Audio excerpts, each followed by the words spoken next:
오늘 말씀은 마태복음 15장 21절부터 28절이 되겠습니다. 예수께서 거기서 나가사 두로와 시돈 지방으로 들어가시니 가나안 여자 하나가 그 지경에서 나와서 소리질러 이르되 주 다윗의 자손이여 나를 불쌍히 여기소서 내 딸이 흉악하게 귀신 들렸나이다 하되 예수는 한 말씀도 대답하지 아니하시니 제자들이 와서 청하여 말하되 그 여자가 우리 뒤에서 소리를 지르니 그를 보내소서. 예수께서 대답하여 이르시되 나는 이스라엘 집에 잃어버린 양 외에는 다른 데로 보내심을 받지 아니하였노라 하시니 여자가 와서 예수께 절하며 이르되 주여 저를 도우소서. 대답하여 이르시되 자녀의 떡을 취하여 개들에게 던짐이 마땅하지 아니하니라. 여자가 이르되 주여 올소이다마는 개들도 제 주인의 상에서 떨어지는 부스러기를 먹나이다 하니 이에 예수께서 대답하여 이르시되 여자여 네 믿음이 크도다 네 소원대로 되리라 하시니 그때로부터 그의 딸이 나으니라. 아멘. 오늘 말씀은 가나안 여인의 큰 믿음이라는 제목으로 함께 말씀을 나누겠습니다. 예수님께서 게네사렛에서 이제 두로와 시돈으로 이제 옮기셨습니다. 두로와 시돈은 가나안 사람들이 사는 이방 지역입니다. 나라가 사실 다르지요. 두로와 시돈은 현대의 지리로 보면 레바논 해안가에 위치한 고대 항구 도시들입니다. 예수님께서 이방인들이 사는 두로와 시돈에 가신 것은 천국 복음이 예루살렘에 국한되지 않고 이방인들의 땅으로 확장되어야 한다는 것과 가나안 여인을 통해 참되고 큰 믿음이 무엇인지 가르쳐 주시고자 하신 것 같습니다. 오늘 말씀을 보면 예수님께서 가나안 여자의 믿음을 큰 믿음이라고 칭찬하셨습니다. 그리고 귀신 들린 어린 딸을 고쳐주셨어요. 어떻게 이런 칭찬을 받을 수 있었고 기도 응답을 받을 수 있었는지 한번 살펴보고자 합니다. 먼저 생각해 볼 것은 예수님의 침묵의 장벽을 뛰어넘은 여인의 믿음입니다. 두로와 시돈은 게네사렛에서 북쪽으로 있는 항구 도시, 레바논에 있는 항구 도시인데요. 여기에는 오래전부터 가나안 사람들이 살고 있었습니다. 주님께서 이 지역에 가셨는데 한 여자가 찾아왔어요. 이 여자에게는 딸이 하나 있습니다. 그런데 안타깝게도 귀신이 들려 아주 흉악하게 변했습니다. 통제가 불가능한 상태가 되었던 겁니다. 이 여인은 흉악하게 귀신이 들린 딸을 버릴 수가 없었어요. 그렇다고 혼자 두고 일을 하러 나갈 수도 없었습니다. 24시간 늘 딸을 돌봐야 했습니다. 그러니 얼마나 마음이 아팠고 또 육체적으로는 얼마나 힘들었겠습니까? 괴로운 시간들을 보내고 있을 때 예수님께서 자기가 살고 있는 동네에 오셨다는 소문을 듣게 되었어요. 사실 예루살렘에서 또는 이 게네사렛에서 두로와 시돈 지방까지는 매우 먼 거리예요. 약 한 37마일 정도 되고 사람이 걸어서 가면 한 2박 3일을 가야 하는 거리입니다. 나라 자체가 완전히 달랐어요. 유대인들은 특히 이 이방인들과는 상종하지 않았습니다. 그러면 두로와 시돈 사람들이 예루살렘에서 일어나는 일들에 대해 정보가 부족했을 것 같습니다. 그런데 이 가나안 여인은 이미 소문을 듣고 있었던 것 같아요. 그래서 예수님이 두로와 시돈에 오셨다는 소문을 듣자 곧장 주님을 찾아왔던 겁니다. 예수님을 보자마자 이 여인은 소리를 지릅니다. 주 다윗의 자손이여 나를 불쌍히 여기소서 내 딸이 흉악하게 귀신 들렸나이다. 이 여자는 정말 너무나 간절해서 소리를 지른 겁니다. 그런데 예수님은 어떤 반응을 보이셨을까요? 23절 전반에 보면 예수는 한 말씀도 대답하지 아니하시니라고 하였습니다. 예수님은 침묵하신 거예요. 예수님은 침묵하셨는데도 여자는 주님께 와서 주님께 부탁을 드립니다. 주여 저를 도와주세요. 예수님은 침묵하셨지만 여자는 침묵의 장벽을 넘어서서 주님께 찾아와 간청을 드렸던 겁니다.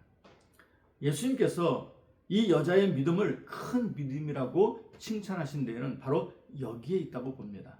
침묵의 장벽을 뛰어넘어 주님을 찾아온 믿음. 바로 이 믿음이 큰 믿음이었던 것이죠. 다음으로 생각해 볼 것은 예수님의 거절을 허락으로 만든 여인의 믿음입니다. 자, 예수님이 침묵하신 것을 본 제자들이 더 안타까웠던 거예요. 사실 옆에서 본 사람들이 더 안타까운 거죠. 그래서 주님께 간청했습니다. 이건 제자들이 간청한 거예요. 예수님, 그 여자가 우리 뒤에서 소리를 지르오니 그를 보내소서. 이 말은 그 여자의 소원을 들어주셔서 집으로 돌려보내주세요 라고 한 것입니다. 이에 예수님이 제자들에게 말씀하셨어요. 나는 이스라엘 집에 잃어버린 양 외에는 다른 데로 보내심을 받지 아니하였노라. 이 말은 뭡니까? 거절입니다. 예수님께서 여자의 간청을 거절하신 것뿐만 아니라 제자들이 여자를 대신해 간청을 드렸는데 바로 제자들의 간청도 거절을 하신 겁니다. 자, 그런데 이 여자를 보세요. 포기하지 않고 주님을 찾아왔어요. 여자가 예수님을 찾아와서 그 앞에 엎드려 절을 하며 이렇게 간청합니다. 25절입니다. 주여 저를 도와주소서. 여자의 간청에도 불구하고 예수님은 이렇게 대답하셨어요. 26절입니다. 자녀의 떡을 취하여 개들에게 던짐이 마땅하지 아니하니라. 주님이 이렇게 말씀하신 것은 완곡하게 거절하신 것이 아닙니다. 여자로 하여금 큰 상처를 받게 하는 거절이었어요. 그 당시에 유대인들은 이방인들을 들개 취급을 했습니다. 정말 모욕적인 언어죠. 그런데 예수님은 이 여자를 집에서 키우는 개로 취급을 하셨어요. 애완견으로 취급을 하신 거죠. 들개보다 나은 표현이라고 할 수도 있겠지만 아무리 그렇다 해도 개는 개입니다. 여자의 간청에 곱게 거절하신 것이 아니라 수치를 주면서 거절하셨던 겁니다. 자존심을 극도로 상하게 하면서 거절하신 겁니다. 거절은 자존심이 상하는 일입니다. 아무리 작은 부탁이라도 거절을 당하면 기분이 나빠요. 자존심이 상합니다. 그런데 이 여자는 자기 딸의 생사가 걸려있는 문제로 부탁을 드린 겁니다. 거절당하는 것만으로도 기분이 상하고 자존심이 상하는 일인데 개 취급을 당하면서 거절을 당했으니 그 상처가 얼마나 컸겠습니까? 그런데도 이 여자를 보세요. 예수님의 거절에 당돌하게 받아칩니다. 27절입니다. 여자가 이르되 주여 올소이다마는 개들도 제 주인의 상에서 떨어지는 부스러기를 먹나이다. 이 말을 들으신 예수님은 깜짝 놀라셨어요. 사실 예수님께서 이 여자가 미워서 거절하신 것은 아니죠. 이 여자의 자존심을 상하게 하려고 거절하신 것도 아니에요. 이 여자에게 굴욕감을 주려고 거절하신 것도 아닙니다. 예수님이 거절하신 이유는 딱 한 가지예요. 이 여자의 믿음을 보시려는 것이었어요. 예수님이 생각하실 때 내가 이 여자의 딸을 고쳐줄 것이라는 믿음을 이 여자가 정말 가지고 있나, 이것을 시험하신 것이었습니다. 이 여자가 믿음을 가지고 있는지 시험하셨던 것인데 기대하셨던 것보다 더 큰 믿음을 가지고 있다는 것을 확인하신 거예요. 결국 예수님은 거절하셨지만 여자는 믿음으로 예수님의 거절을 허락으로 바꾸었습니다. 그래서 예수님은 여자의 믿음이 대단하다, 큰 믿음이다 라고 칭찬하셨던 겁니다. 끝으로 살펴볼 것은 포기를 모르는 여자의 믿음입니다. 처음에는 여자의 간청에도 예수님은 침묵하셨죠.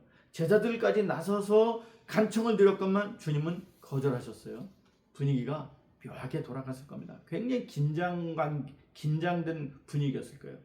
믿음이 없는 여자라면 아니구나 하고 포기하고 집으로 돌아갔을 거예요. 그런데 이 여자는 포기하지 않았어요. 또 여자의 간곡한 부탁에 주님께서 개 취급을 하셨어요. 아마도 분위기는 더 삭막했을 겁니다. 이 여자가 주님께 욕이라도 하고 포기할 법합니다. 그런데 이 여자는 포기하지 않았어요. 이 여자는 주님께 더 매달렸어요. 적극적으로 주님 앞에 나왔고 엎드려 절까지 하였습니다. 그리고 자신을 개라고 인정했어요. 개도 주인의 상에서 떨어지는 음식 부스러기를 먹으니 부스러기 은혜라도 달라고 구걸하듯 하였습니다. 이 대답이야말로 포기를 모르는 강한 의지가 담겨있는 대답이었어요. 예수님은 이걸 강하게 느끼셨던 겁니다. 우리는 보통 기도할 때 내가 하고 싶은 말만 주님의 이름으로 늘어놓습니다. 하나님께서 말씀을 주실 때까지 기다리는 것이 아니라 내 소원만 늘어놓습니다. 이런 기도가 잘못되었다는 것은 아니지만 하나님의 입장, 하나님이 주시는 말씀을 받는 단계까지 가야 한다는 것을 말씀드립니다. 이 여자는 자기 딸을 살려달라는 말만 하고 집으로 간 것이 아닙니다. 그녀는 더 적극적으로 주님 발 앞에까지 나와서 절을 하고 간청을 드렸어요. 주님의 말씀을 듣고 싶었어요. 약속의 말씀을 듣고 싶었던 거예요. 그때서야 주님은 여자에게 말씀을 주셨습니다. 내 믿음이 크도다. 내 소원대로 되리라. 이 여자를 통해 얻는 교훈이 있습니다. 기도는 내가 하고 싶은 말, 내 소원만 빌고 마치는 것이 아니라 예수님의 말씀이 있으실 때까지, 나에게 말씀을 주실 때까지 매달려 기도하는 것이다 라는 것이죠. 여러분도 간절한 기도 제목, 응답을 받아야만 하는 기도 제목을 가지고 예수님께 기도를 드린 적이 있으실 겁니다. 나의 입장에서는 빨리 응답을 받고 싶은데 예수님이 침묵하시던 때가 있었을 거예요. 기도를 한 지 오래되었는데도 응답이 없었을 때도 있었을 겁니다. 이럴 때 느꼈던 감정이 뭡니까? 거절당한 느낌이었을 거예요. 자, 이런 상황에서 어떤 사람들은요, 기도를 포기했을 겁니다. 반면에 어떤 사람들은요, 이런 상황에서도 굴하지 않고 포기하지 않고 기도를 했을 거예요. 그리고 예수님께 답을 얻으셨을 거예요. 여자가 주님께로부터 답을 얻은 것처럼 똑같은 답을 얻으셨을 겁니다. 여자여, 내 믿음이 크도다. 내 소원대로 되리라. 이 응답입니다. 포기를 모르는 여자는 큰 믿음으로 귀한 보상을 받았어요. 그녀에게 귀한 보상이란 흉악하게 귀신 들린 딸의 치료였습니다. 딸의 치료를 받게 된 것은 이 여자의 큰 믿음 덕분이었던 것입니다. 누구나 한 번쯤은 예수님의 침묵을 경험하고 예수님의 거절을 경험하였을 겁니다. 그럼에도 불구하고 포기하지 않고 더 적극적으로 더 간절함으로 주님께 매달리다시피 기도한 결과 주님의 응답을 받은 경험이 있으실 겁니다. 저 역시 이런 경우가 여러 번 있었는데요. 그 중에 한 가지를 말씀드리고자 합니다. 2004년에 서울 강동구에 있는 신광교회 담임 목사로 부임하게 되었습니다. 시간이 얼마 지나 당회에서 한 가지 의견이 나왔습니다. 그것은 지금의 교회를 매각하고 다른 곳에 새 부지를 마련하여 성전을 건축하자는 것이었습니다. 사실 저도 목회하면서 한 번은 성전 건축을 해서 주님께 올려드리고자 하는 꿈이 있었습니다. 그런데 신광교회도 그런 꿈이 있었던 거예요. 그래서 결의를 하고 성전 부지를 보러 다녔습니다. 몇 개월이 지났을 때에 현재의 신광교회가 있는 땅과 건물을 보게 되었습니다. 현장에 가서 주님께 기도를 드렸는데 제 가슴이 뛰고 설레었습니다. 흥분을 감출 수가 없어서 장로님들에게 하나님께서 이 땅을 그리고 이 건물을 우리에게 주신 것 같다라고 말을 했습니다. 장로님들도 좋게 받아들여 이 땅과 건물을 매입하기로 결의를 하였습니다. 자, 문제는 교회가 현금이 없다는 것이었습니다. 계약금도 없었어요. 지금의 교회가 매각이 되어야 계약금과 중도금까지 준비할 수 있는 형편이었습니다. 나머지는 또 대출을 받아야 되는 것이었어요. 문제는 이렇게 교회가 현금이 없어서 계약금조차 치를 수 없는 그런 상황이었는데 그런데 이 교회를 매입하는 것이 한시가 급했습니다. 왜냐하면 다른 교회에서도 그 땅을 매입하려고 시도하고 있었기 때문입니다. 교인들과 기도를 했지만 주님께서는 별도로 저의 기도를 원하셨어요. 하루는 주님께서 저에게 밤 11시부터 새벽 2시까지 기도하라는 마음을 주셨습니다. 그래서 곧장 그날부터 기도를 시작했어요. 사실 밤 11시부터 새벽 2시까지 기도하는 것이 하루 이틀은 몰라도 열흘 이상을 기도한다는 것은 쉬운 일이 아니었습니다. 새벽 2시 또는 2시 반에 끝나면 4시 반에 일어나서 또 5시부터 새벽 기도를 인도하고 또 하루가 시작되어야 됐기 때문에 며칠 지나자 입안이 다 터지고 정말 힘들었습니다. 자, 그렇게 밤 11시부터 새벽 2시, 2시 반까지 기도를 하는데요. 며칠이 지나니까 이제 몸이 뒤틀리기 시작합니다. 기도하다가도 끙끙 앓는 소리가 나왔습니다. 앉아있는 것도 힘들어서 어떤 때는 엎드려 기도하고 어떤 때는 옆으로 쪼그리고 누워 기도도 했습니다. 그러던 어느 날 새벽 2시쯤 되었을 때 이날도 주님은 침묵하셨습니다. 거절당한 것입니다. 그래서 오늘도 답이 없으시구나 하고 몸을 일으켜 세우려는데 그 순간에 또렷한 음성이 들렸습니다. 3월 마지막 날 8일이라. 너무나 또렷해서 정신이 번쩍 났습니다. 비몽사몽했던 뇌세포가 반짝하고 깨어났습니다. 그 주간 수요 예배 설교 시간에 성도들에게 간증을 했습니다. 여러분, 주님께서 말씀을 주셨습니다. 3월 마지막 날 8일이라 하셨습니다. 사실 이 말을 하는 저로서는 큰 모험이었습니다. 하지만 성도님들은 아멘하고 크게 화답했습니다. 드디어 3월 마지막 날이 되었습니다. 봄 대신방이라 오전에 권사님 가정에 신방을 갔는데요. 막 예배를 드리려고 하는데 전화가 한 통 걸려왔습니다.